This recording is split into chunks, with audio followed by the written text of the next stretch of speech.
संसद सत्र के आखिरी दिन बीजेपी को लगे 4 बड़े झटके। नायडू की नाराजगी से ममता की बागी वापसी तक बढ़ गई है मोदी सरकार की टेंशन। जी हां, क्या मानसून सत्र के आखिरी दिन बीजेपी को एक या दो नहीं बल्कि 4 बड़े झटके लग गए हैं? क्या ममता बनर्जी के खेमे में बागियों की वापसी ने बंगाल की राजनीति बदलने का संकेत दे दिया है? क्या राहुल गांधी के सवालों के सामने अमित शाह सदन में जवाब देने से बचते नजर आए? और क्या चंद्रबाबू नायडू की नाराजगी मोदी सरकार के लिए सबसे बड़ा खतरा बनती जा रही है? सब कुछ आपको इस वीडियो में दिखाऊंगी। 4 बड़े झटके यहाँ पर दिखाऊंगी, तो वीडियो को आखिर तक आप लोग जरूर यहाँ पर देखेगा। नमस्कार, मैं हूं राधा राणा और आप देख रहे हैं प्यार भी। दोस्तों, आज मानसून सत्र का आखिरी दिन है और बता दूं, इस आखिरी दिन में बीजेपी को एक या दो नहीं बल्कि 4 बड़े झटके एक ही दिन में लग गए हैं। और देखिए, इन सब में नायडू ने सबसे बड़ा झटका दिया है। जी हाँ, ऐसी भी दोस्तों खबर ये भी है कि पूरे विपक्ष ने एक साथ लोकसभा अध्यक्ष की चाय पार्टी का बॉयकॉट कर दिया है। जी हाँ, यानी मोदी सरकार की मुश्किलें लगातार बढ़ती हुई नजर आ रही है। अब देखिए, सबसे पहले बात यहाँ पर होगी ममता बनर्जी की। उनको लेकर बड़ी खुशखबरी की, यहाँ पर बड़ी खुशखबरी उनको लेकर आ रही है। खबर है कि बागी जो है वापसी कर रहे हैं। जरा बड़ी हेडलाइन स्क्रीन पर देखिए। बगैर दीदी 10 वोट भी नहीं पा सकता, टीएमसी से अलग हुए 3 विधायक को जागी ममता, घर वापसी की चर्चा। हेडलाइन आपने यहाँ पर देखी। और बता दूं, ये वो एनसीपीआई वाले बागी नहीं है जो वापसी आ रहे हैं। आपको याद होगा, वहां के 3 मुस्लिम नेता वापसी तो आ रहे हैं, लेकिन ये हैं ऋतप्रद बनर्जी गुट के बागी। वहां से भी 3 बागी जो है ममता खेमे में वापसी आ रहे हैं। जरा रिपोर्ट स्क्रीन पर देखिए। लिखा है कि ऋतप्रद गुट के 3 बागी विधायक तौसीफ उर रहमान, अब्दुल खालिक मौला और विभास सरदार ने ममता बनर्जी पर हमले की निंदा की है। ये तीनों कालीघाट टीएमसी के बड़े नेताओं सोवनदेव चट्टोपाध्याय और कुणाल घोष के साथ एक प्रेस कॉन्फ्रेंस में शामिल हुए। यहाँ उनकी मौजूदगी ने ममता बनर्जी के खेमे में उनके घर वापसी की अटकलों को हवा दे दी है। रिपोर्ट आप देख चुके हैं, यानी 6 तो कंफर्म हो गए हैं कि आ गए हैं। यानी पहला झटका ये यहाँ पर भाजपा सरकार को लग गया है। टूट तो उन्होंने कई कराई थी, लेकिन बागियों को तो झटका लगेगा ही, साथ में बीजेपी को भी झटका लगेगा। लेकिन यहाँ पर ममता बनर्जी के लिए बड़ी खुशखबरी ये आ गई। अब आते हैं दूसरे बड़े झटके का। जी हाँ, राहुल गांधी का है ये झटका। उन्होंने जो बात कही थी, कहीं ना कहीं वो बात सच होती आज सदन में दिख रही है। पहले उनका बयान आप सुन लीजिए। No, the question is not whether Mr. Amit Shah comes and opines. We don't care what he has to say. Okay.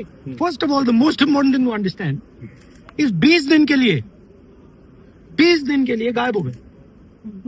यहाँ बैठे थे, गाड़ी आती थी जाती थी, 30 गाड़ियां उनके। Student should know this. 30 cars around Amit Shah. उनके घर के सामने जाइए, वहां पे मतलब 1000 पुलिस वाले खड़े हुए हैं कि कोई बच्चा ना आ जाए।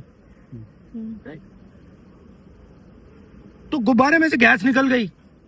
अब लास्ट मिनट वो उसमें फिर से गैस भरने की कोशिश कर रहे हैं, बट गुब्बारा फट गया है। Amit Shah has no courage. The home minister of India has no courage. He can not come to the house. सुना आपने, उन्होंने कहा था कि अमित शाह में संसद आने की हिम्मत ही नहीं है। वो 20 दिनों से गायब हैं, अपने चैम्बर में बैठे रहते हैं, लेकिन सदन में नहीं आते। उनके काफिले में करीब 30 गाड़ियां चलती है, घर के आगे हजारों पुलिस वाले खड़े रहते हैं कि कोई बच्चा ना आ जाए। अमित शाह की इमेज का गुब्बारा फट चुका है, उससे हवा निकल चुकी है। अब जबरन उसमें हवा भरने की कोशिश की जा रही है। आपने यहाँ पर देख लिया है किस तरह से उन्होंने ये बड़ा बयान यहाँ पर दे दिया है। वो कह रहे हैं कि अमित शाह में हिम्मत ही नहीं है सदन में आने की और जवाब देने की। देखिए दोस्तों, बता दूं हुआ क्या। बता दो आज वंदे मातरम हुआ, सब थे वहां पर, चाहे वो अमित शाह हो, पीएम मोदी हो, नेता विपक्ष राहुल गांधी हो, हर कोई मौजूद था पहली बार। अब देखिए हुआ कि आपको बता दो वंदे मातरम गीत वहां पर चला, सम्मान हुआ उस गीत का, फिर क्या हुआ आप लोग यहाँ पर शॉक हो जाएंगे। बता दो तुरंत ओम बिरला बैठे और सदन उन्होंने अनिश्चितकाल के लिए स्थगित कर दिया। यानी कहीं ना कहीं राहुल गांधी ने सच ही कहा था कि उनके पास हिम्मत ही नहीं है बात करने की, जवाबदेही देने की। अब सवाल है क्या मोदी सरकार, अमित शाह, राहुल गांधी के सवालों से डर गए हैं? अभी भी दोस्तों राहुल गांधी पीछे हटने वालों में से नहीं है, उनका मूड बिल्कुल भी नहीं है कि वो पीछे हट जाएं। आगे भी ये मुद्दा उठाने की उन्होंने ठानी हुई है, यानी बीजेपी को ये बड़ा झटका राहुल गांधी ने दे दिया है।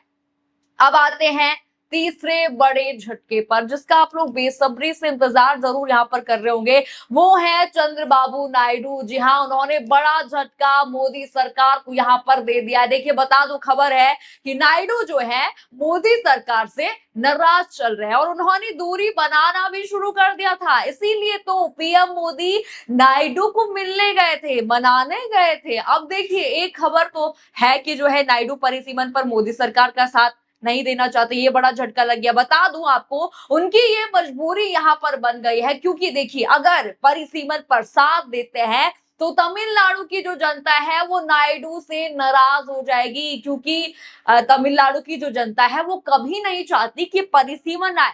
इसीलिए नायडू के वोट बैंक पर असर पड़ेगा, इसीलिए नायडू परिसीमन पर तो झटका दे चुके हैं। अब देखिए नायडू ने एक नहीं बल्कि दो बड़े झटके यहाँ पर भाजपा को दे दिए हैं। आईपी सिंह ने एक ट्वीट किया, जरा वो आपको पढ़ के सुना दो। लिखा है कि खबर तो ये है कि 5 दिन से चंद्रबाबू नायडू दिल्ली में है और लाठी चार्ज पर पीएम मोदी से बेहद ही नाराज है और इंडिया गठबंधन के संपर्क में है। देश में जैसी परिस्थितियां हैं, बहुत जल्द देश को एक नया निर्दलीय प्रधानमंत्री और सरकार मिल सकती है। जदयू नीतीश कुमार से उनका गहरा संपर्क बना हुआ है, राजनीतिक माहौल देश का गर्म हो चुका है।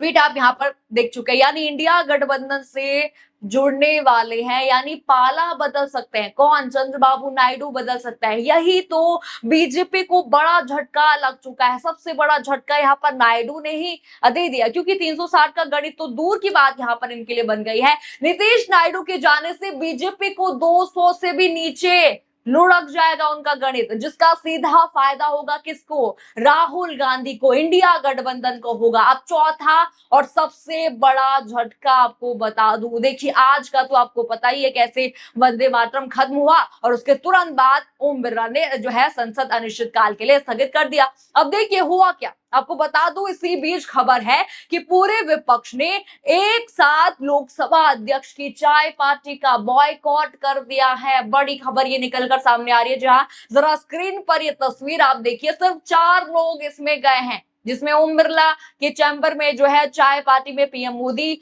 नजर आएंगे, अमित शाह नजर आएंगे, राजनाथ सिंह वहां पर मौजूद थे। अब देखिए क्यों नहीं गए यहाँ पर विपक्ष, क्यों नहीं गए, इसका भी कारण जो है पता यहाँ पर चल गया है। न्यूज 24 के एक वरिष्ठ पत्रकार है, उन्होंने ट्वीट करा है, जरा वो ट्वीट देखिए। उन्होंने लिखा है कि सूत्रों के मुताबिक कांग्रेस ने जो है सरकार से साफ कहा था कि अगर गृह मंत्री बैठक में मौजूद रहेंगे तो वो लोकसभा अध्यक्ष की सत्रांत पारंपरिक चाय बैठक में शामिल नहीं होगी। सत्र के अंत में हुई इस बैठक में विपक्ष की गैर मौजूदगी के बीच डीएमके सांसद कनी मौजूदगी जो है मौजूदगी चर्चा में रही। देखा आपने, ट्वीट आप देख चुके हैं। साफ उन्होंने कहा था कि अगर अमित शाह वहां होंगे तो हम नहीं आएंगे भाई। ठीक वैसा ही यहाँ पर हुआ भी, कोई भी वहां पर नहीं गया, चाहे जो पार्टी थी उसमें शामिल होने नहीं गया। खबर ये भी है कि स्पीकर की क्लोजिंग स्पीच ना देने से विपक्षी दल नाराज है। जी हाँ, यानी देखिए मोदी सरकार को यहाँ भी बड़ा झटका लग चुका है। यानी मानसून सत्र का आखिरी दिन खत्म तो हो गया, लेकिन यहाँ पर मोदी सरकार के लिए बड़े झटके यहाँ पर लगातार लगे। एक तरफ ममता बनर्जी के खेमे में बागियों की संभावित वापसी हो रही है, 6 बागी वापसी आ रहे हैं। दूसरी तरफ राहुल गांधी का लगातार सरकार पर दबाव बन रहा है और तीसरी तरफ चंद्रबाबू नायडू की कथित नाराजगी और चौथी तरफ पूरे विपक्ष का लोकसभा अध्यक्ष की चाय पार्टी से दूरी बनाना। अब आप समझ सकते हैं कि मानसून सत्र के आखिरी दिन बीजेपी के सामने कितने बड़े राजनीतिक सवाल लगातार खड़े यहां पर हो चुके हैं।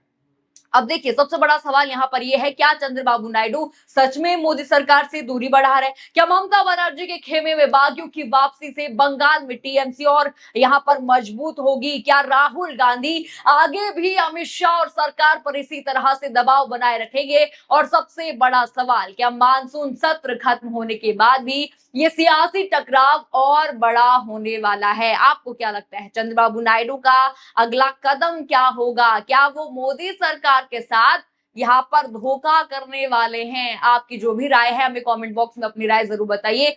खबर आपको पसंद आई हो तो वीडियो को लाइक करें, शेयर करें और चैनल को सब्सक्राइब करना बिल्कुल मत भूलिएगा और बने रहिए पीआरबी के साथ। धन्यवाद।